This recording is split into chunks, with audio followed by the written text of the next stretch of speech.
ma a ye vidéo a y'a partagé bi vidéo in ka di toro ko dogolen caman bɛ yen n bɛna aw la bɔ a kalama bi ala ka hɛrɛ kɛ mali ye ala ka barika don président Assimi Goïta la maliyɛnw Assimi y'a ni de d'aw ma dɛ n tɛ n dogo aw la dɛ aw an ka Assimi dɛmɛ a ka nin baara in na Assimi bɔra a ye mun kɛ bravo au président Assimi mais maliyɛnw bɛ kuma kelen dɔrɔn de ɲɛfɔ aw ɲɛna gros titre ye jumɛn ye munna Assimi ye Faransi ambassadeur gɛn a gɛnna canal jumɛn kɔnɔna la an bɛn'o ɲɛfɔ aw bɛɛ lajɛlen ɲɛna ani burukinabew ka sɔrɔsi minnu ye coup d'état kɛ mɔgɔ caman bɔra ko Faransi de don n ka radaru n bɔra kalama maliyɛnw burukina sɔrɔsiw wa olu donna Assimi Goïta ka université la déjà n ma da o yɔrɔ la n tɛ fɛ ka secret dɔw dévoiler burukina sɔrɔsi minnu ye coup d'état kɛ u ni Assimi bɛɛ ka taabolo ye kelen ye bi u ye kuma kololen de k'a fɔ aw ɲɛna bi n tɛ sini dɔn dɛ mais an bɛ yɔrɔ min na bi kɛni awa Algérie bɛ travailler de la travailler dɔrɔn Algérie fana tun bɛ fɛ k'i munumunu an ye fana tuguni irisiw ka élément dɔ nana Mali kɔnɔ semaine passée kɔnɔna na irisiw ka avion dɔ jigira irisiw fana kɛlen bɛ ka u ka mɔgɔw de bila san nɔ u ka sɔrɔsiw bɛ dugu o dugu la u bɛ ka essayer ka kumaɲɔgɔnya dɔw kɛ irisiw kumana ni Algérie ye Faransi tun bɛ ka Algérie négocier de u bɛ fɛ ka bɔ ni mercenaires ye Faransi tun bɛ fɛ ka bɔ ni mercenaires de Libye ka na Mali kama balimaw Algérie ma sɔn Algérie ni Faransi ye kumana téléphone na Faransi président kumana téléphone na sisan ils sont à travers les pressions des Russes Algérie ye backup kɛ o kɔrɔ jumɛn ye Algérie ko non Algérie ma sɔn Faransi tun bɛ fɛ Algérie ka double jeu mun kɛ Algérie y'i mabɔ Faransi la Algérie y'i méfier Faransi la balima n ko bonne nouvelle caman de bɛ yen bi donc an bɛna don an ka sujet yɛrɛ fana kɔnɔna na san nɔ balimaw sujet yɛrɛ ye jumɛn ye san nɔ ko président Assimi Goïta ye ambassadeur gɛn a bɛ fɔ nin de ma ko incident diplomatique président Assimi Goïta ma relation kɛlɛ ma ban dɛ aw kana bolo fila courageux ko Faransi ambassadeur gɛnna ko Mali ni Faransi farala pewu u ma fara pewu dɛ mais an bɛ Assimi fo an bɛ président Assimi fo Mali ni Faransi u ma fara pewu pewu dɛ Mali ni Faransi ma rupture totale kɛ dɛ rupture totale ye mun ye ni Assimi kun bɔra ka gouvernement ka communiqué kɛ k'a fɔ ko Faransi ambassadeur fermé la de mais Mali gouvernement ma fɔ ko ka Faransi ambassadeur fermé dɛ Mali gouvernement ko ko Faransi ambassadeur ka taga ka bɔ Mali kɔnɔ awa hali sini Faransi ambassade bɛ dayɛlɛ awa hali sini a bɛ baara kɛ Mali kɔnɔ rupture t'a ni Faransi cɛ réciprocité ye jumɛn ye sisan nɔ ni Faransi fana ye n'a ka di Faransi fana ye Faransi fana bɛ se k'an ka ambassadeur gɛn mais pour le moment Faransi je ne pense pas que Faransi bɛna don o jeu la Faransi ka kɛ kun dɛ parce que plan ye jumɛn ye n'an y'u gɛn n'an ye Faransi gɛn sisan nɔ Faransi fana bɛ se ka dimi k'an fana ka ambassadeur gɛn donc ko bɛ na dɔɔni dɔɔni mais n y'o de fɔ aw ɲɛna toujours n'i bɛ tubabu kɛlɛ i b'a kɛlɛ complètement de Assimi ka baara ɲɛna walayi an b'i encourager fana awa an b'i dɛmɛ Assimi i ka lɔfu tɔ yɛrɛ de jugora ne fan fɛ bi Assimi ko kulonkɛman tɛ ne fan fɛ dɛ mais NJK t'a faamuya ne ye Assimi kɛrɛyara ka nin kɛ bi anw ye pression de kɛ anw ka pression d'a to a y'a kɛ anw d'a ja jɔ a bɛ fɔ de ma ko mɔgɔ dɛmɛ mɔgɔninfin dɛmɛni kɔrɔ tɛ a mana ko kɛ e ka fɔ ko ka ɲi ou bien ka si kule la tɛgɛrɛ fɔ ni jenbe fɔ la tigi nɔfɛ o tɛ mɔgɔ dɛmɛni ye dɛ mɔgɔ dɛmɛbaga ye mɔgɔ jumɛn ye mɔgɔ b'a f'i ma nin ka ɲi n'i ye nin kɛ nin ka ɲi ma i ka nin ka ɲi dɛ mais n'i ye nin fana fara kan o ka ɲi mais i ka nin ma ɲi o de ye mɔgɔ dɛmɛbaga ye mɔgɔ jugu ye mɔgɔ fila de i jugu fɔlɔ ye jumɛn ye mɔgɔ min t'i ka ɲuman yɛrɛ fa ka diɲɛlatigɛ la a bɔ a b'i buruja hali ni ye ɲuman kɛ a t'a fɔ o ye jugu kun kelen de nin jugu ye jɔn ye a bɛ na i kɛrɛfɛ a yɛrɛ ka intérêt personnel la hali n'a ye juguma sira kan a t'a fɔ k'i bɛ juguma sira kan dɛ a b'a ka intérêt ni ɲini a bɛ tɛgɛrɛni fɔ i kun n'a tiɲɛna don min na a bɛ sɔrɔ ka t'i sigi micro la ko tiɲɛ na ko ne dɛsɛra karisa ma k'a tulo ka gɛlɛn k'a tɛ mɔgɔ lamɛn o caman ye président caman sɔrɔ o caman ye ɲɛmɔgɔ caman sɔrɔ ala kana Assimi Goïta ta k'o ye président Assimi Goïta i ko ka di an bɛɛ lajɛlen ye an b'i fɛ bi an b'i fɛ sini mais mun ka ɲi i ma an bɛ ala ta de f'i ɲɛna président Assimi Goïta i bɛ décret de signer sisan ka kɛ rupture totale entre le Mali et la France rupture totale ma kɛ dɛ ayi a bɛ fɔ nin de ma ko incident diplomatique ye jumɛn ye jamana dɔ ka masakɛw ou bien jamana kɔnɔ den dɔ ye ko dɔ ka aw la a ma bɛn donc aw ka ambassadeur gɛn ka bɔ ka dugu la mais ambassade ma fermé dɛ ayi aw kana bolo jigin hali bi kɛlɛ ma daminɛ donc ni Assimi a fɔ don min na ko ambassade de fermera o don an b'a fɔ ko tare Dieu merci rupture totale kɛla mais ambassade de ma fermer fɔlɔ kan n bɛ fɛ a ko yɔrɔ de faamuya France ambassade a ma fermer dɛ a dayɛlɛlen bɛ ambassadeur kɛni wulila donc u bɛ se ka sigikafɔ kɛ ka ɲɔgɔn faamuya peut-être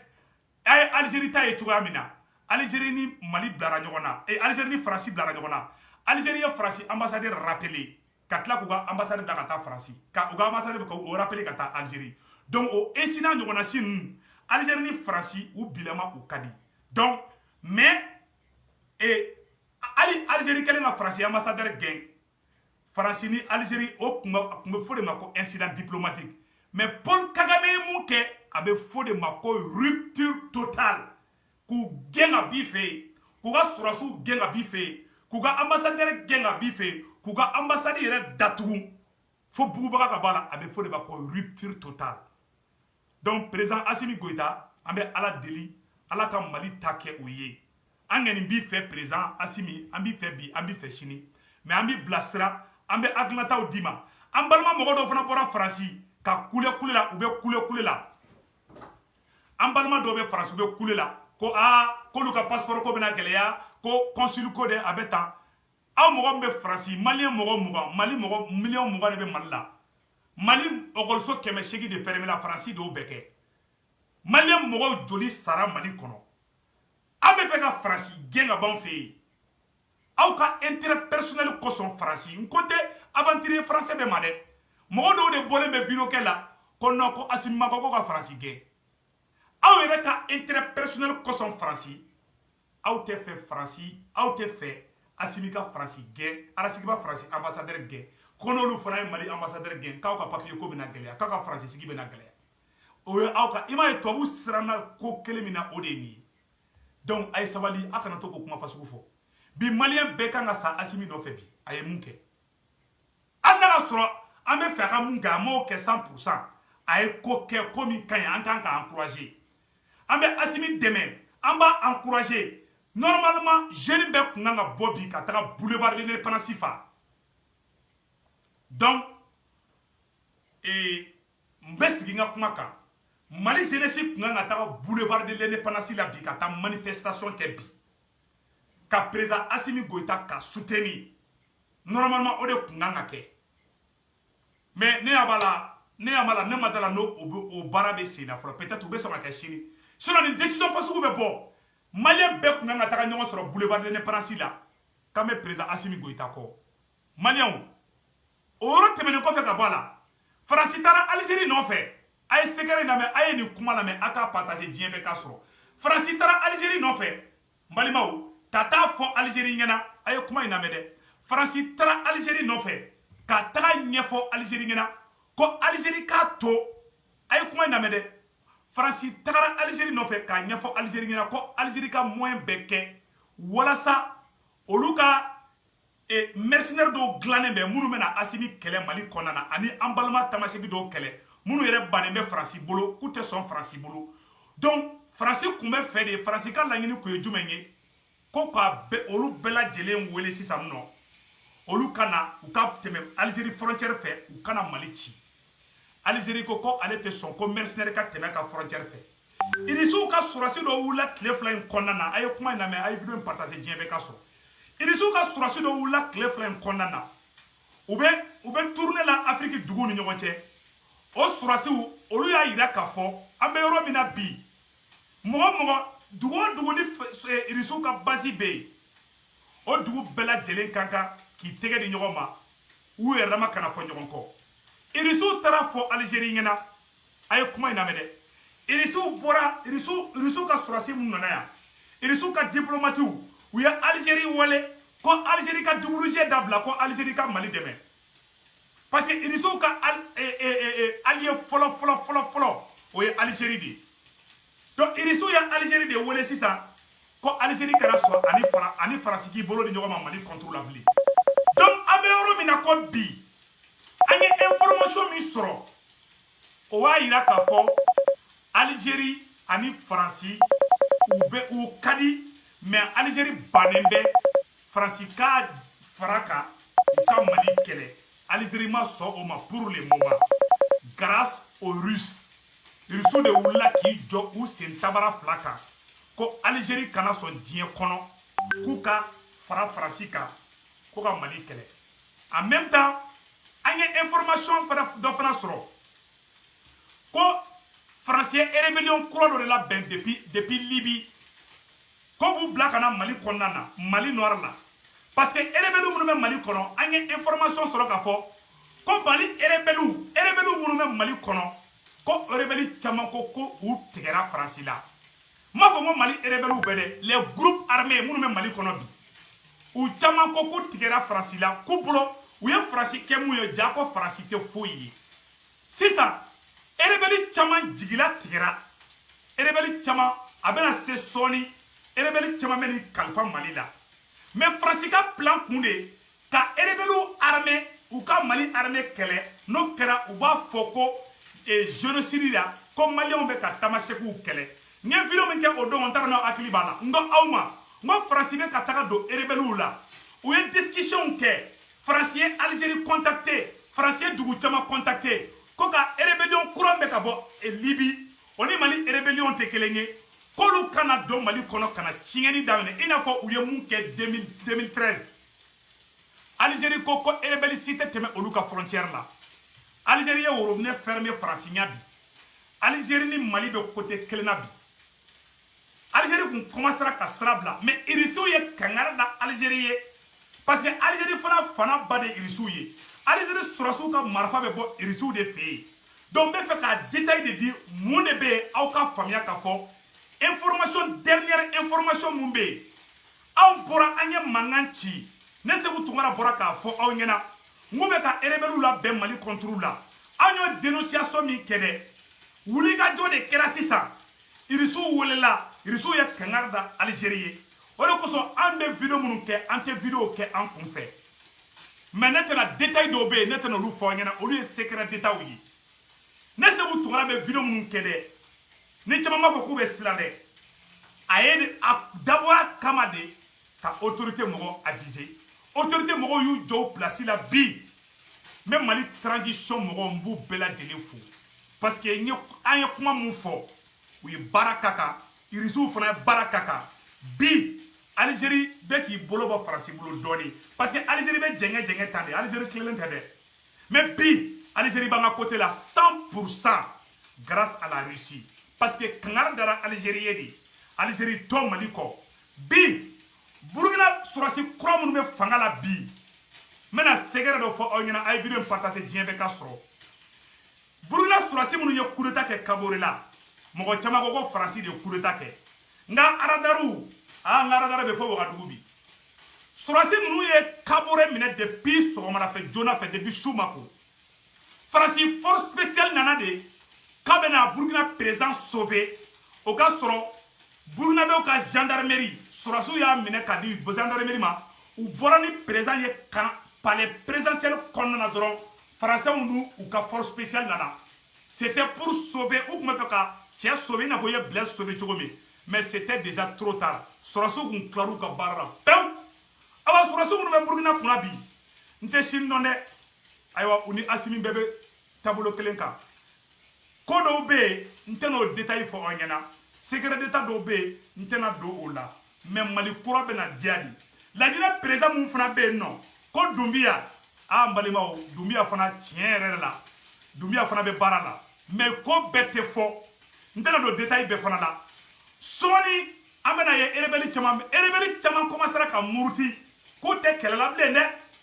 ma fo ngo erebeli bede chama ne muruti lembe bi ko lute Mali kele Mali armée bilama hal ne Côte d'Ivoire fra Niger ka otise Mali armée la bi asimi Mali armée jusqu'aux dents mais fa ko oro di frando asimi te sino wala de mais ni oro mu mai asimi ka kola Amba fo asimi ni yoro mai anga ni yoro corriger mais asimi ba yoro mina bi Mali surasu marafa mbu bolo armement même Mali surasu bolo bi tche ni ke Mali surasu kan bi na bora Algérie la ani France jamana bebe man krefe ni ke Mali sɔrɔsiw kan bi billahi u bi bunte f'i ka capitale kɔnɔ missile bɛ Mali sɔrɔsiw bolo bi Mali service de renseignement bilama forlen bɛ ka tɛmɛ kabako kan grâce au président Assimi cɛ anw tɛ fisiri wale sa anw ye yɛrɛwolo de Assimi bɛ ka ɲumanya min kɛ an ɲɛ b'a la koyi mais a yɔrɔ min man ɲi an b'o de fɔ o ka yɔrɔnin bɔ yen o de kosɔn an ka Assimi ma Assimi ye Faransi ambassadeur gɛnni mun kɛ Assimi ma rupture totale kɛ dɛ a bɛ fɔ de ma ko incident diplomatique i n'a fɔ n y'a fɔ video daminɛ na cogo min na Assimi y'u ka ambassadeur gɛn mais Faransi ambassade ma datugu dɛ Faransi ambassade dayɛlɛlen bɛ hali sini ni mɔgɔ min bɛ visa nɔfɛ i bɛ taa visa ɲini Faransi ambassade la relation ma tigɛ an ni Faransi cɛ a bɛ fɔ de ma ko incident diplomatique donc hali bi kɛlɛ ma ban dɛ hali bi an k'an cɛsiri hali bi an k'a fɔ président Assimi ɲɛna an b'a kɔ anw de fana kan ka wuli ka Assimi tɔ supporter anw de kun kan ka bɔ bi ka taga boulevard de l'Indépendance la anw de kun kan ka fara ɲɔgɔn kan bi ka taa boulevard de l'Indépendance la n bɛna conseil kelen di président Assimi Goïta ma gouvernement ye welewele jɔ min kɛ Mali gouvernement ka bɛɛ fara ɲɔgɔn kan an bɛ yɔrɔ min na ko bi mouvement kelen kana bɔ i kelen tɔgɔ la k'i bɛna maliyɛn bɛɛ fara ɲɔgɔn kan a laban o laban ni janfa ma bɔ a la ni trahison ma bɔ a la nanbara bɛ bɔ a la gouvernement ye jama weleli mun kɛ ni maliyɛnw bɔra Mali la maliyɛnw bɔra Amérique maliyɛnw bɔra diɲɛ fan bɛɛ ni gouvernement y'o wele kɛ ni mɔgɔ dɔ de ni ne Seku Tunkara de kun y'a kɛ Assimi kun bɛ siran ne ɲɛ a b'a fɔ ko ni ma Seku Tunkara to yen k'a bɛ maliyɛn bɛɛ bila en contre la o de kosɔn an b'a fɔ gouvernement maliyɛn ɲɛna u ka essayer ka intelligence dɔ don ka ils sont intelligents mais hali bi u ka essayer ka intelligence tɔ accélérer aw kana sɔn mɔgɔ dɔ ka bɔ k'ale ba jama maliyɛn bɛɛ fara ɲɔgɔn kan a yɛrɛ tɔgɔ la n'a y'a k'a yɛrɛ tɔgɔ la a bɛ kɛ i n'a fɔ président fila de bɛ Mali kɔnɔ a bɛ n'a fɔ wuruwa belebeleba bɛ yen wuruwadennin bɛ yen aw de ye masakɛ ye président Assimi Goïta e de ye président ye ni jama bɛ bɔ jama kan ka bɔ an bɛ Assimi de kɔ an bɛ Assimi ni Choguel de kɔ n bɛ segin n ka kuma kan ni jama bɛ bɔ Mali kɔnɔ bi jama kan ka bɔ de k'an bɛ bɔ Assimi ni Choguel de kɔ jama min bɔra le 14 janvier o jama ni Seku Tunkara de tun ye welewele bila k'u ka bɔ ko Seku Tunkara ko aw ka bɔ a tun bɛ fɔ de ko Seku Tunkara ka jama de bɔra a kun tɛ fɛ ko Assimi ka jama awa o tɛ Mali jɔ ye n bɛ ka misaliya de di ni jama bɛ bɔ jama ka bɔ au nom du patriotisme pas au nom d'une personne ko Seku Tunkara ko a ka bɔ a ye bɔ Seku Tunkara tɔgɔ la o jama bɛ ta k'o feere de Seku Tunkara bɛ to jama feere ka wari sɔrɔ ka sanu sɔrɔ ka place sɔrɔ o caman de kɛra donc le gouvernement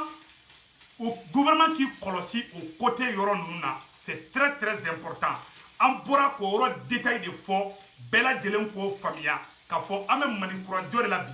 an tɛ mɔgɔ contre la mouvement k'i bɛ président Assimi fɛ an bɛɛ k'an tɛgɛ di ɲɔgɔn ma an ka kɛ jɛkulu kelen ye k'a fɔ ko malidenw de bɔra mɔgɔ dɔw bɔra le 14 janvier ka président Assimi Goïta supporter u ko k'olu bɔra parce que gouvernement de ye wele da ko ni mɔgɔ dɔ tun ye weleli kɛ k'olu kun tɛ bɔ dɛ donc an bɛ groupe bɛɛ fɛ mɔgɔ o mɔgɔ mouvement k'i bɛ Maliko kɛlɛ la an bɛ bɛɛ fɛ n tɛ mouvement contre la mais n bɛ ka kuma min fɔ tiɲɛ de don mouvement bɛɛ ka fara ɲɔgɔn kan mouvement kelen kana bɔ mɔgɔ dɔ tɔgɔ la a laban o laban ni janfa ma don a la nanbara ni point bɛ don a la ka taga mɔgɔw feere k'u jago ka tila ka wari bila i kun ou bien ka plasiw sɔrɔ o jama tɔgɔ la o de ɲɔ ɲalen b'an fɛ yen bi il faut que gouvernement k'o yɔrɔ faamuya Seku Tunkara le politologue depuis les États-Unis New York bɔra ka nin yɔrɔ de fɔ président Assimi Goïta an b'i kɔ donc président Assimi Goïta an b'i kɔ an b'i dɛmɛ mais an bɛ ɲɔgɔn dafa de parce que adamadenya la mɔgɔ bɛɛ tɛ se ka dafa wayi mɔgɔninfin bɛɛ tɛ se ka dafa donc an b'a ɲini président Assimi Goïta fɛ a ka welewele bila maliyɛnw ma Mali gouvernement kana décourager Mali gouvernement ka welewele bila maliyɛn den bɛɛ lajɛlen ma maliyɛn bɛɛ ka bɔ an bɛɛ ka kɛ kɔnɔkulu kelen ye rebelliw ka marifa da an bɛɛ ka fara ɲɔgɔn kan minnu fana b'a la ko olu tɛ sɔrɔsiw fɛ an bɛ u deli ala kama ne tɛ mɔgɔ si dɔgɔya an b'u deli ala kama u kana an ka fara ɲɔgɔn kan an ka Assimi dɛmɛ Mali kura bɛ se ka jɔ cogoya min na Seku Tunkara bɔra k'o video de kɛ